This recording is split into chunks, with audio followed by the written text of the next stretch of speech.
इस वक्त की बड़ी खबर मैं आपको बता दूं, दिल्ली में मुख्यमंत्री आवास को लेकर सियासी संग्राम लगातार तेज हुआ है। दिल्ली सीएम हाउस के बाहर संजय सिंह और सौरभ भारद्वाज धरने पर बैठ गए हैं। आरोप लगा रहे हैं कि बीजेपी सच छिपाने की कोशिश कर रही है।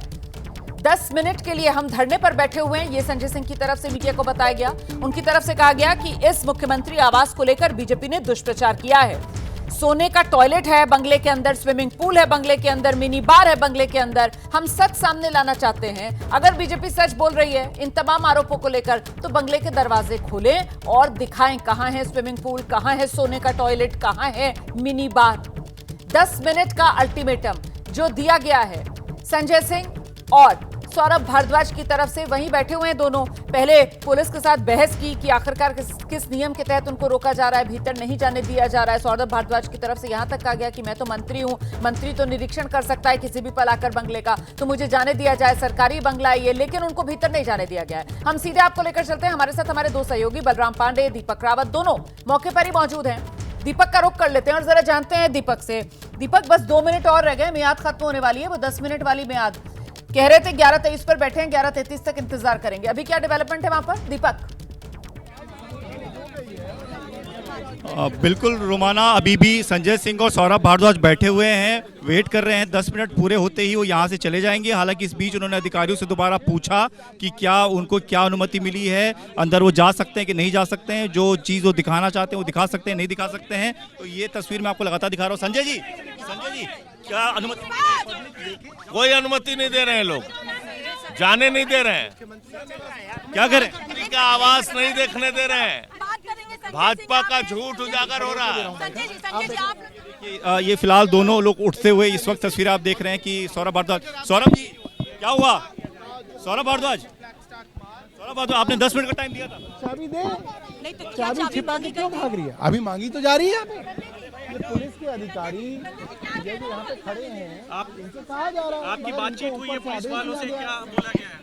पुलिस वाले क्या कह रहे हैं? आपने कहा आप यूडी मिनिस्टर हैं, फिर भी आपको अनुमति नहीं दी जा रही। देखिए, पुलिस वाले कह रहे हैं कि ऊपर से उन्हें आदेश है कि किसी को मकान तक ना जाने दिया जाए, कोई मकान के अंदर दाखिल ना हो, कोई मकान की वीडियो ना बना सके। अब मैं ये सोच रहा हूँ कि भारतीय जनता पार्टी तो यही चाहती थी, रोज नए नए वीडियो भेजते थे, रोज नए नए फोटो भेजते थे। अब हम खुद ही आ गए सारे कैमरा वालों को लेके। अब भारतीय जनता पार्टी भाग रही है, उल्टा भाग रही है। 3-3 लेयर की बैरिकेडिंग लगा दी, पानी फेंकने वाले फुवारे लगा दिए, डीसीपी एडिशनल डीसीपी को खड़ा कर दिया। पूरी की पूरी जो है इसको जो है आपने जो है बॉर्डर बना दिया। क्यों बना दिया? कि मीडिया ना जा सके। अरे भाई आप दिखाइए स्विमिंग पूल कहाँ पे है, मीडिया वाले भी देख लें। बार कहाँ पे है, हमें भी पता चल जाए। हम तो जाते थे, हमें तो दिखा नहीं, हो सकता है कि छुपा हुआ हो, तो हम भी देख लें। टॉयलेट सोने के हैं, हमने तो देखे नहीं, हमने तो इस्तेमाल भी किए, मगर अगर हैं तो ढूंढा जाए, आपके साथ ढूंढा जाए। और अगर नहीं है तो उस सब को हम प्रधानमंत्री आवास में ढूंढे। कहा जा रहा है, भारतीय जनता पार्टी द्वारा आरोप है 33 करोड़ रुपए का मुख्यमंत्री आवास बना। चलिए आपकी बात ऊपर की हमने। ये भी कहा जा रहा है कि 2700 करोड़ रुपए में प्रधानमंत्री आवास बन रहा है, 2700 करोड़ रुपए में। तो भैया वो प्रधानमंत्री आवास भी देखेंगे, हम मुख्यमंत्री आवास भी देखेंगे और पब्लिक को दिखाएंगे, और पब्लिक खुद तय कर ले कि अगर आवास और निवास पर ही वोट डालना है दिल्ली का, तो दोनों के आवास निवास दिखा दिए जाएं और पब्लिक उसी के ऊपर वोट डाल ले। हम तो चाह रहे थे कि बिजली पे, पानी पे, शिक्षा पे, स्वास्थ्य पे 2100 रुपये, महिलाओं पे, सीनियर सिटीजन के इलाज पे, पुजारियों के 18,000 रुपये पे चुनाव हो। भारतीय जनता पार्टी कह रहे नहीं, मुख्यमंत्री के निवास पे चुनाव होना चाहिए। तो हमने कहा भैया एक ही दिल्ली में उसी कोरोना के समय सरकारी पैसे से 2 निवास बने हैं। प्रधानमंत्री का निवास बना है, मुख्यमंत्री का निवास बना है। मुख्यमंत्री का निवास दिखाने हम आ गए हैं। अब जो है भारतीय जनता पार्टी घबरा रही है। अब इसके बाद प्रधानमंत्री जी से मिलेंगे, उनसे कहेंगे प्रधानमंत्री जी आपके यहाँ आए हैं, अपना निवास जो है दिखाइए, हमें भी दिखाइए, मीडिया को भी दिखा के देश को कृतार्थ कीजिए। तो देखते हैं। यहाँ की चाबी कह रहे हैं जेई के पास है, प्रधानमंत्री निवास की चाबी तो प्रधानमंत्री जी के पास होगी। जब यहाँ अंदर नहीं जाने दिया तो वहाँ जाने देंगे? अभी पीएम हाउस जा रहे हैं क्या? बिना परमिशन के आप सरकारी आवास में कैसे जाएंगे? क्योंकि अलॉटमेंट तो वापस ले लीजिए। अरे भैया, हाई कोर्ट कह रहा है कि बिना परमिशन के कोई भी किसी के सरकारी आवास में जा सकता है। यही तो कहा गया था स्वाति मालीवाल जी के विषय में कि वो किसी भी सरकारी आवास में जा सकता है कोई भी, क्योंकि आवास आपका नहीं है, ये सरकारी है। तो भैया ये सरकारी आवास है, हम इसमें जाना चाहते हैं। अब आप कह रहे हैं कि कोई कैसे जा सकता है किसी आवास में। भाई अगर कोई भी किसी भी आवास में जा सकता है तो हम भी जा सकते हैं। मैं तो मंत्री हूं सरकार का, मैं तो यूडी मिनिस्टर हूं, क्यों नहीं जा सकते? उसके अंदर ऐसा क्या है? आप लोग जाएंगे, मीडिया के सामने जा रहे हैं हम लोग, मीडिया देखेगा क्या है क्या नहीं है, इसमें तो कोई छुपाने योग्य बात नहीं है। कहाँ जाएंगे सर, अब कहाँ जाएंगे? देखिए, प्रधानमंत्री के निवास पे तो जाना बहुत जरूरी है हमारे लिए, क्योंकि दिल्ली का चुनाव ही निवासों पे लड़ा जाएगा। प्रधानमंत्री निवास बनाम मुख्यमंत्री निवास। क्यों सर? बस निकल रहे हैं, चल रहे हैं, दो ही लोग, दोनों लोग ही वहाँ जाएंगे। दो नेता, एक प्रधानमंत्री।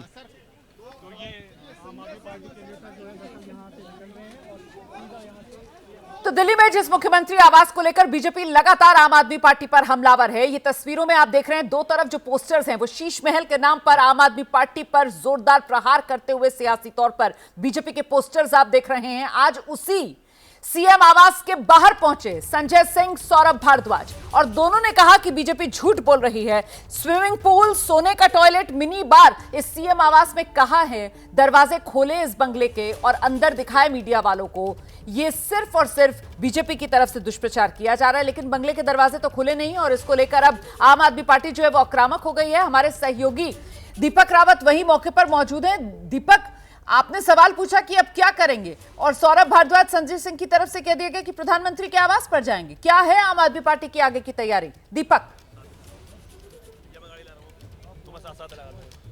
बिल्कुल रोमाना, कुछ ऐसी रणनीति तैयार की थी कि पहले जिस बात का आरोप बीजेपी लगा रही है उस चीज़ को दिखाया जाए, और उसके बाद जिस आरोप को आम आदमी पार्टी लगा रही है उस चीज़ को दिखाया जाए। यानी कि 6 फ्लैगस्टाफ रोड वाला मार्ग वाला जो शीश महल जिसको बीजेपी कह रही है, उसको दिखाने की कोशिश थी मीडिया को ले जाकर। लेकिन यहाँ पर आप तैयारी देखिए, उसी तैयारी से अंदाज़ा लग गया था कि अनुमति नहीं दी जाएगी, और ऐसी अनुमति अक्सर दी भी नहीं जाती है, क्योंकि एक सरकारी बंगला है और उसका अलॉटमेंट जो है वो कैंसिल कर दिया गया है। वो अलॉटमेंट अभी बरकरार नहीं है जो पहले अतिशी को दिया गया था। तो ऐसे में दोनों को अनुमति नहीं दी गई है और उनको यहां से हटने के लिए कह दिया गया। 10 मिनट इन्होंने इंतजार किया, उसके बावजूद भी कोई रिस्पांस नहीं मिला। तो अब यहां से प्रधानमंत्री आवास यानी सेंट्रल विस्टा में जो नया प्रधानमंत्री आवास बन रहा है, जिसको लेकर आम आदमी पार्टी आरोप लगा रही है कि इससे कई गुना ज्यादा कीमत का एक बड़ा बंगला तैयार हो रहा है, उसको भी दिखाएंगे, उसको भी भीतर से दिखाएंगे। हालांकि वहां पर भी किसी प्रकार की इजाजत तो नहीं मिलेगी, लेकिन एक कोशिश है आम आदमी पार्टी की उस पिक्चर को क्रिएट करने की, जो पिक्चर बीजेपी इस चुनाव में क्रिएट करना चाहती है कि एक बड़ा बंगला तैयार कर लिया, जिसे शीश महल कहा जा रहा है, बड़े बड़े पर्दे लगा दिए, वहां पर करोड़ों का खर्च कर दिया गया और आम आदमी की बात की जाती है। लेकिन यहां पर आम आदमी कह रही है कि चुनाव बेसिक मुद्दों पर होना चाहिए, मूलभूत सुविधाएं क्या दी जा रही हैं उस पर होना चाहिए। आप बंगले की लड़ाई करना चाहते हैं तो बंगले ही दिखा लेते हैं, पहले हम ये वाला बंगला दिखा देते हैं, फिर उसके बाद प्रधानमंत्री वाला बंगला दिखा देते हैं। आप रहिए मेरे साथ, मैं लौटूंगी आपके पास। बलराम पांडे का रुख करते हैं। बलराम, बंगले के भीतर तो जाने की इजाजत नहीं मिली आम आदमी पार्टी के नेताओं को, लेकिन कुल मिलाकर वो जो पॉलिटिकल मैसेजिंग, राजनीतिक संदेश देने के लिए यहां पर संजय सिंह और सौरभ भारद्वाज पहुंचे थे, उस नैरेटिव को आगे बढ़ाने में आपको क्या लगता है कितनी कामयाबी आम आदमी पार्टी को मिली है?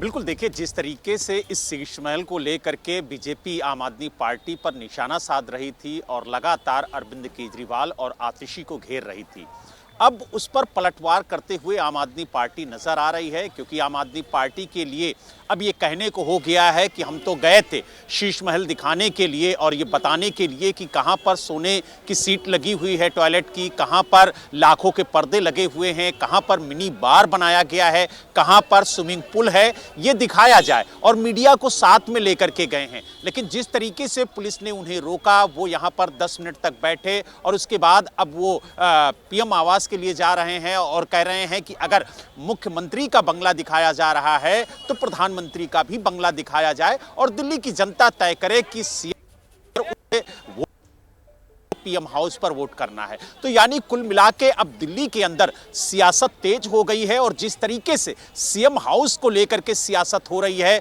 और लगातार आरोप प्रत्यारोप का सिलसिला जारी है। हालांकि अभी हमारी जो बीजेपी के नेताओं से बात हुई तो मनोज तिवारी ने यहां तक कहा, जो बीजेपी के सांसद हैं, कि पहले क्यों नहीं इस बंगले को दिखाया गया। जब मीडिया गई तो मीडिया को रोकने की कोशिश की गई थी।